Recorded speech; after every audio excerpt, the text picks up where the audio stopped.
السلام علیکم ناظرین، میرا نام علی حیدر ہے. آپ کا شکر گزار ہوں کہ آپ نے ویڈیو دیکھنے کے لیے وقت نکالا. آپ سب لوگ جو ہے وہ سحری کی تیاری اس وقت کر رہے ہوں گے ناظرین, اور ایسے میں ایک عجیب و غریب خبر آ جاتی ہے. یہ خبر میں نے نہیں بنائی ہے, یہ خبر کسی عام آدمی نے نہیں بنائی ہے. یہ خبر ہمارے ملک کے بہت ہی معروف علامہ کی طرف سے آئی ہے, ایک ایسی جماعت کے قائد کی طرف سے آئی ہے جن کے ماننے والوں کی تعداد پاکستان میں بہت زیادہ ہے. جی ہاں ناظرین, ان کی طرف سے کہا گیا ہے کہ کل روزہ نہیں ہے. ہاں البتہ آپ نفلی روزہ رکھ سکتے ہیں. آپ جو اصل روزہ ہے جس سے رمضان کا آغاز ہوتا ہے وہ نہیں ہے. اس پہ وہ حدیثیں پیش کر رہے ہیں, وہ دلیلیں دے رہے ہیں, وہ بہت سی منطق جو ہے وہ سامنے رکھ رہے ہیں. میں بینگ اے رپورٹر, میرا کام ہے خبر آپ تک پہنچانا, فیصلہ آپ نے کرنا ہے. لیکن یہ کنفیوژن نہیں ہونا چاہیے, قوم کو کنفیوژن میں نہیں ڈالنا چاہیے. لیکن جو دلائل وہ دے رہے ہیں میں وہ سنوانا بھی چاہوں گا آپ کو. ان کی ویڈیو بھی ہے, انہوں نے ٹویٹ بھی کیا ہے, ان کا میسج بھی ہے. ناظرین میں ذکر کر رہا ہوں یہاں پہ علامہ محمد اشرف آصف جلالی صاحب کا. انہوں نے لکھا ہے اپنے ٹویٹر ہینڈل پہ, لکھا پھر ویڈیو بھی بنائی ہے, میں آپ کو ویڈیو بھی دکھاؤں گا. کہتے ہیں 23 مارچ شرعی طور پر یوم شک ہے.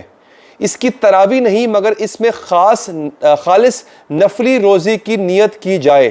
یوم شک میں رمضان کا روزہ کی نیت یا رمضان یا کسی اور روزے میں تردد کی نیت مکروہ ہے. یعنی اگر نیت مکروہ ہے تو پھر روزہ بھی مکروہ ہے. علامہ اشرف آصف جلالی صاحب یہ بات کر رہے ہیں. اشرف آصف جلالی صاحب نے ٹویٹ کیا ہے, انہوں نے ایک اس پہ ویڈیو بھی بنائی ہے, میں ویڈیو بھی آپ کو سنا دیتا ہوں. وہ یہ کہہ رہے ہیں رمضان کا چاند نظر نہیں آیا. علامہ اشرف جلالی کا کہنا ہے کہ رمضان کا چاند نظر نہیں آیا. یہ غلط ہے, یہ جھوٹ ہے. اس جھوٹ کو ثابت کرنے کے لیے جو انہوں نے منطق دی ہے, میں پوری ویڈیو تو نہیں چلا سکتا, ویڈیو کا ایک خاص حصہ چلاؤں گا. باقی جو گفتگو انہوں نے کی ہے وہ آپ کو بتا دیتا ہوں. ایک تو وہ کہتے ہیں حدیث کی روشنی میں اگر بادل ہوں, اگر مطلع صاف نہ ہو, تو پھر 29ویں روزے کو آپ 29ویں شعبان کو آپ رمضان کا اعلان نہیں کر سکتے.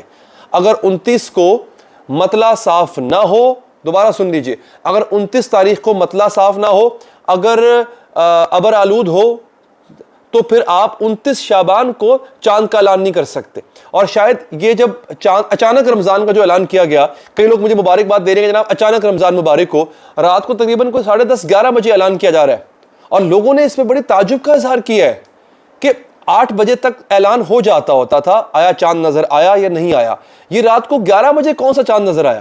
یہ بڑی حیرانی کی بات ہے. اور یہی بات علامہ اشرف آصف جلالی کہہ رہے ہیں کہ زونل کمیٹیاں جتنی بھی تھیں ناظرین, ان تمام کے تمام زونل کمیٹیوں نے بتایا کہ چاند نظر نہیں آ رہا.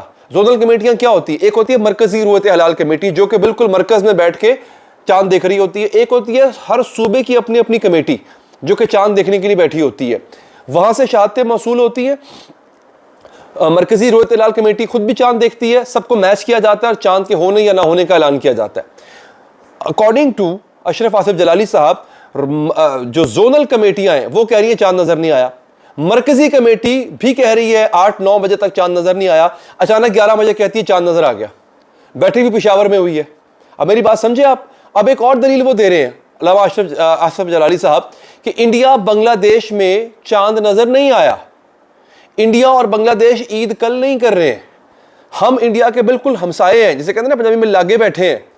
ہمیں چاند کیسے نظر آ گیا اور ہمیں اچانک 11 بجے کیسے نظر آ گیا؟ علامہ صاحب کی گفتگو کا کچھ حصہ میں یہاں پہ چلانے لگا ہوں, باقی میں اپنے ٹویٹر ہینڈل پر ڈال دوں گا. میرے ٹویٹر ہینڈل کا لنک ڈسکرپشن میں موجود ہے, آپ جا کے دیکھ سکتے ہیں, یا پھر ٹویٹر ہینڈل پہ نہیں تو میرے انسٹاگرام پہ دیکھ سکتے ہیں. انسٹاگرام کا لنک بھی ڈسکرپشن میں موجود ہے, اوپر کیپشن میں بھی موجود ہے. اگر آپ فیس بک کی ویڈیو دیکھ رہے ہو تو آپ جا کے ان کی پوری ویڈیو دیکھ سکتے ہیں. ٹھیک ہے, کیا کہہ رہے ہیں اس کا مختصر حصہ علامہ اشرف جلالی صاحب کا میں چلا رہا ہوں, دیکھیے ذرا. میں تمام حضرات و خواتین کے لیے یہ اعلان کر رہا ہوں, صبح نفلی روزہ رکھا جائے. اور ہمارے آقا صلی اللہ علیہ وسلم کا فرمان ہے فَإِنُّ غُمَّ عَلَيْكُمْ فَأَكْمِلُوا عِدَّةَ شَعْبَانَ 30 یوما. اگر بادلوں کی صورتحال ہو, مطلع ابر آلود ہو, تو پھر 29 شعبان کو چاند کا اعلان نہ کیا جائے بلکہ 30 دن شعبان کے پورے کیے جائیں. جی آپ نے گفتگو سنی جناب علامہ صاحب کی. اب یہ کس قدر حیرانی کی بات ہے میرے لیے. یعنی ہمارے ملک میں ہو کیا رہا ہے, یہ میری سمجھ سے باہر ہے. ہم اس طرح کیوں ہیں؟ ہم ایک چاند کے اعلان کو کنٹروورشل بنا رہے ہیں. یہاں پہ دو باتیں ہیں. اگر تو مرکزی رویت ہلال کمیٹی نے اعلان کر دیا ہے تو پھر علامہ صاحب خاموش رہتے. یا اگر مرکزی ضرورت حلال کمیٹی نے کوئی 2 نمبری کیا تو غلط ہے. ہاں میٹ ڈپارٹمنٹ جو آپ کا ہے, جو میٹرولوجیکل ڈپارٹمنٹ جس کا کام موسمیاتی تبدیلیوں پر نظر رکھنا ہوتا ہے, اس نے ہفتہ پہلے کہہ دیا تھا کہ جمعرات کو 23 مارچ کو رمضان کی پہلی تاریخ ہوگی. اس نے پہلے بتا دیا تھا. اس طرح سے جب انہوں نے پہلے عید کا بتایا تھا تب بھی آپ کو یاد ہوگا عید اسی تاریخ پہ ہوئی تھی. کچھ لوگ اس پہ یقین کر رہے ہیں. فواد چودھری جب سائنس کے منسٹر تھے عمران خان صاحب کے دور میں, آپ کو یاد ہوگا, تبھی سے حکومت کا اور رویت ہلال کمیٹی کا آپس میں پھڈا شروع ہو گیا تھا.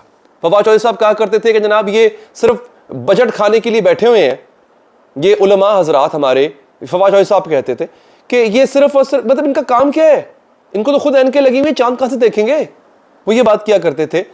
اب صورتحال ناظرین یہاں پر یہ ہے کہ فیصلہ کر لینا, ہمارے بزرگ علماء نے چاند دیکھنا ہے یا پھر سائنسدانوں نے دیکھنا ہے. ایک زمانہ تھا جب چاند کی رویت بہت ضروری تھی, اور باقی حدیث میں بھی یہی ہے, چاند کی رویت کا مطلب ہے اس کو دیکھنا, وہ دیکھنا بہت ضروری ہے چاند کو. لیکن اب سائنس آ چکی ہے, سائنس پہلے ہی بتا دیتی ہے کہ فلاں تاریخ کو چاند کی عمر کیا ہوگی, چاند نظر آئے گا یا نہیں آئے گا, اور ویسا ہوتا ہے. ٹھیک ہے, اب کیا اس کنٹروورسی کو ختم نہیں کر سکتے ہم؟ میں بڑے ہی ادب کے ساتھ کہہ رہا ہوں علماء حضرات سے, ہمارے علماء میں ایک اختلاف رہتا ہے. اب جو بات علامہ اشرف آصف جلالی صاحب کہہ رہے ہیں وہ حدیث کوٹ کر رہے ہیں یہاں پہ. اب اس حدیث کا انکار نہیں کیا جا سکتا کہ اگر 29 شعبان ہو, مطلع ابر آلود ہو, تو پھر چاند کو کا اعلان نہیں کیا جا سکتا کسی بھی طرح سے. لیکن اب یہاں پہ سائنس آ جاتی ہے تو علماء کو چاہیے وہ بیٹھیں. یہ علماء کا کام نہیں ہے کہ وہ دوربین کے پاس کھڑے ہو کے وہ چاند دیکھنے لگ جائے. یہ کام علماء کا نہیں ہے. علماء کا کام ہے اس کا حل نکالیں بیٹھ کے. یہ کام سائنسدانوں پہ, سائنس پہ چھوڑ دیں. آپ بیٹھیں اس کا حل نکالیں کہ کیا فتویٰ نکالیں اس کے اوپر کہ کیا سائنس کے بتائے گئے چاند پہ یقین کر کے ہم روزہ رکھ سکتے ہیں, عیدیں منا سکتے ہیں, یا ایسا نہیں ہو سکتا. اس کا حل نکالیں. علامہ پوپل زئی صاحب کوئی اور بات کرنے لگ جاتے ہیں, مرکزی رویت ہلال کمیٹی کوئی اور بات کر رہی ہوتی ہے, زونل والے کچھ اور بات کر رہے ہوتے ہیں. اب ایک پہلی دفعہ جو ہے وہ علامہ اشرف آصف جلالی صاحب وہ سامنے آ گئے.